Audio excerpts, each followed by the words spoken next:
નમસ્તે વિદ્યાર્થી મિત્રો, કેમ છો? મજામાં ને? ધોરણ 7 વિષય હિન્દી, કવિતા 1 બેટી. એમાં હવે આપણે ભાષા સજ્જતા જોવાનું છે. વિશેષણ એટલે શું એની વ્યાખ્યા પહેલાં આપણે જોઈશું.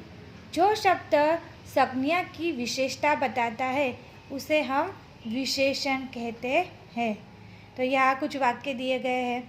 केशा साहसी बालिका थी. केशा कैसी बालिका है? साहसी. केशा के संज्ञा के बारे में विशेषता यहाँ बताई गई है, साहसी, इसलिए साहसी शब्द विशेषण हो गया. बगीचा में सुंदर फूल खिले हैं.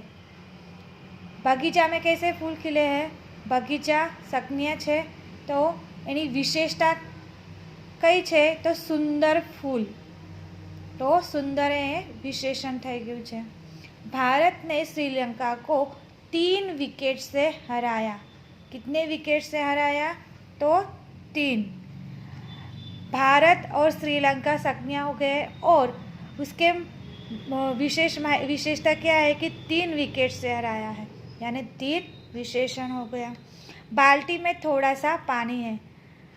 बाल्टी संज्ञा हो गया, उसमें विशेषता क्या है? पानी की विशेषता कि थोड़ा सा ही पानी है, थोड़ा सा यानी विशेषण हो गया. वह आदमी जा रहा है. आदमी है, आदमी के बारे में वह आदमी जा रहा है, यानी वह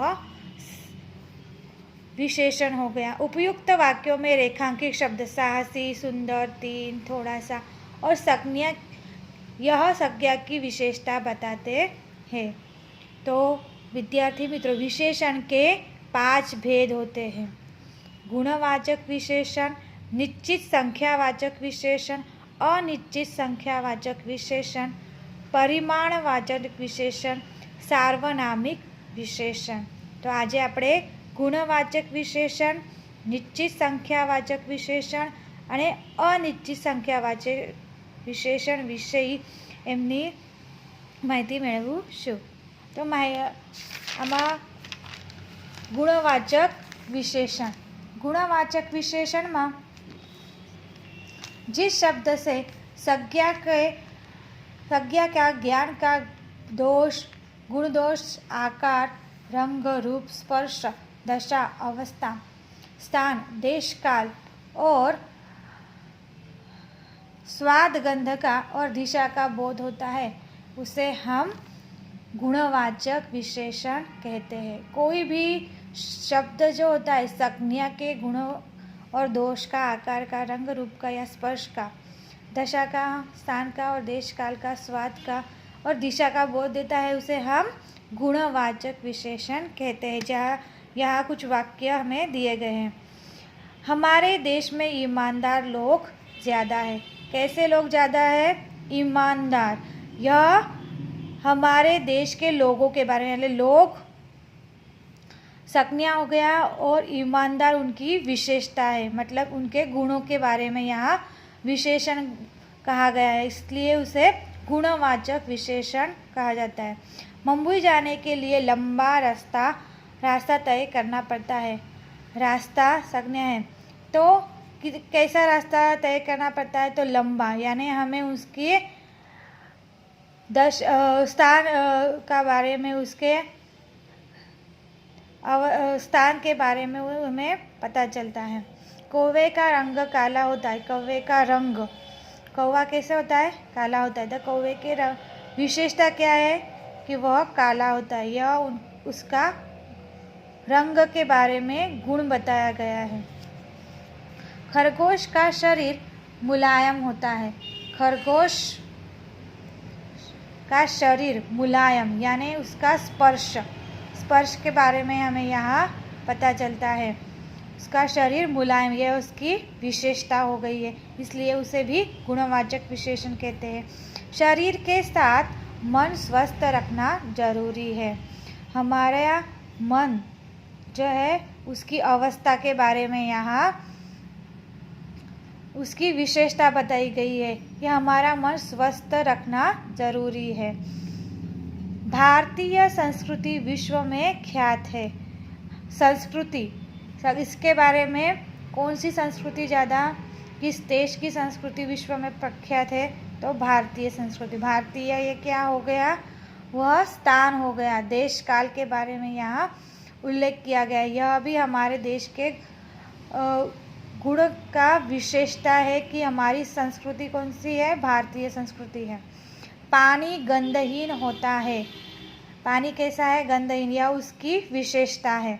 पूर्वी दिशा में सूर्योदय होता है। सूर्योदय कौन सी दिशा में होता है? तो पूर्वी दिशा में। यह भी उसकी विशेषता है। उसकी दिशा के बारे में यहाँ विशेषता बताई गई है।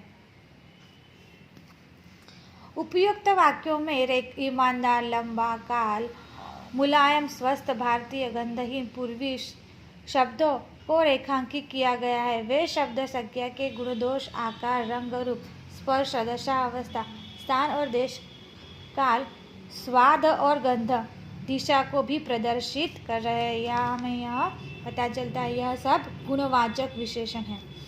आगे देखिए, निश्चित संख्यावाचक विशेषण। जिस शब्द से वस्तु की निश्चित संख्या का बोध होता हो उसे हम निश्चित संख्यावाचक विशेषण कहते हैं। यहाँ कुछ वाक्य दिए गए हैं। प्रयाग 3 नदियों का संगम है। यहाँ हमें संख्या निश्चित है कि 3 ही नदियों का संगम है। आज केवल आधा लीटर दूध चाहिए। यहाँ भी हमें निश्चित संख्या पता है कि आज हमें आधा ही लीटर दूध लेना है, तो यह संख्या निश्चित है। गौरव 3री कक्षा में पढ़ता है। यह भी संख्या निश्चित है। सचिन वनडे में दोहरा शतक लगा चुके हैं। यह भी संख्या निश्चित है। हमारे देश की चारों दिशाएं रक्षित है। तो हमारे देश की कितनी दिशाएं हैं? चारों भी रक्षित है, यानी कि सुरक्षित है। तो यह जो संख्याएं है यह निश्चित संख्यावाचक है।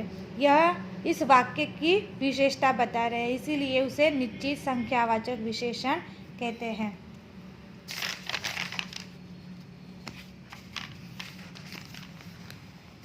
अनिश्चित संख्यावाचक विशेषण। जिस शब्द से वस्तु की निश्चित संख्या का बोध न हो उसे अनिश्चित संख्यावाचक विशेषण कहते हैं। जैसे कई लोग नर्मदा की परिक्रमा करते हैं। कई में हमें कुछ संख्या निश्चित दिखाई दे रही है। यहाँ कई यानी कि 200 भी हो सकते, 2000 भी हो सकते। यह हमें संख्या निश्चित नहीं है, इसलिए हमें यह शब्द अनिश्चित संख्या का बोध कराता है। कुछ लड़कों ने पर्यावरण बचाने का बीड़ा उठाया है। तो कुछ में भी हम 100 लड़के भी कह सकते हैं, 500 लड़के भी कह सकते हैं। यह संख्या निश्चित नहीं है, इसलिए यह जो शब्द है अनिश्चित संख्यावाचक का विशेषता बताता है। नाव में ज़्यादा लोग बैठने से नाव पलट गई। ज़्यादा यानी कितने ज़्यादा? 10 लोग ज़्यादा थे, 50 लोग ज़्यादा थे या 100 लोग ज़्यादा थे। यह भी संख्या हमें निश्चित पता नहीं है, इसलिए जिस शब्द से हमें वस्तु की निश्चित संख्या का बोध नहीं होता है उसे हम अनिश्चित वाचक संख्या विशेषण कहते हैं। उपयुक्त वाक्यों में कई, ज़्यादा, कुछ आदि शब्दों को रेखांकित किया गया है। ये शब्द अनिश्चित संख्या का बोध कराते हैं। तो विद्यार्थी मित्रों, એ બધા વ્યાકરણ તમારે સમજાઈ ગયું હશે। તો વ્યાકરણ વિભાગમાં વ્યાકરણ લખવાનું છે અને સ્વાધ્યાય પોથીની જે PDF આપેલી છે એ સ્વાધ્યાય પોથીમાં લખવાનું છે। પ્રોજેક્ટ વર્ક પણ તમારે સ્વાધ્યાય પોથીમાં જ કરવાનું રહેશે।